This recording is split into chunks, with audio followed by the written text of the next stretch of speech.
You hit the road every day, aware of the dangers. But what about the risks you don't know and can't see coming?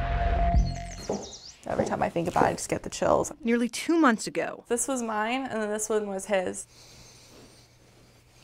21-year-old Hayden Breeze lived to tell I was like, what are you doing? the moment before her 22-year-old boyfriend And I look over at him, and he's having a seizure.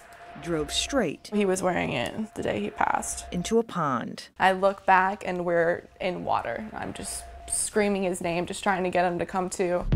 Across Florida, medical emergencies have contributed to more than 8,000 crashes in the past 3 years, according to crash reports. Being medically unfit is just as bad as being under the influence of drugs or alcohol. Hillsborough County Deputy Milo Milovich investigates the cause of car crashes. Medical, he says, is hardly unusual here. Epilepsy or seizures, uncontrolled diabetes, dementia, loss of consciousness, to name a few. But we discovered a statewide program created to keep the medically unfit from driving in Florida has hit some bumpy roads. The state called out in this 2013 audit for failing to timely revoke licenses from medically risky drivers who failed to prove they were safe behind the wheel. One driver deemed incapable of driving didn't get his license revoked for more than a year.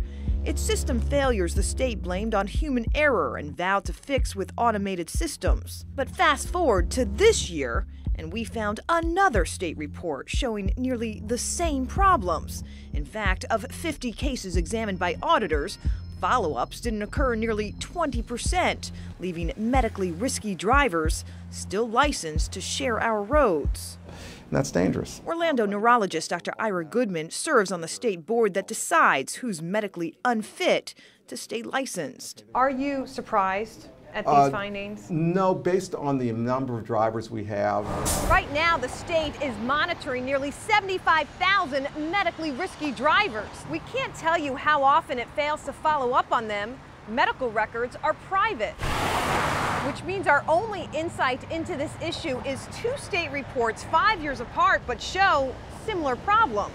This is the Dear David journal I wrote. The night David Lemon-Tagney sees behind the wheel, he never woke up. Every time I miss him or just want to talk to him, I'll go on for pages sometimes. Hayden knew of 2 prior seizures. On 3/12/18, my life changed forever. The state won't tell us if it knew David's history It happened right in front of me. or any other drivers whose medical story I miss him so much. Everything reminds me of him. it can't afford to lose track of. So here he lives in my thoughts, random memories, anything I feel.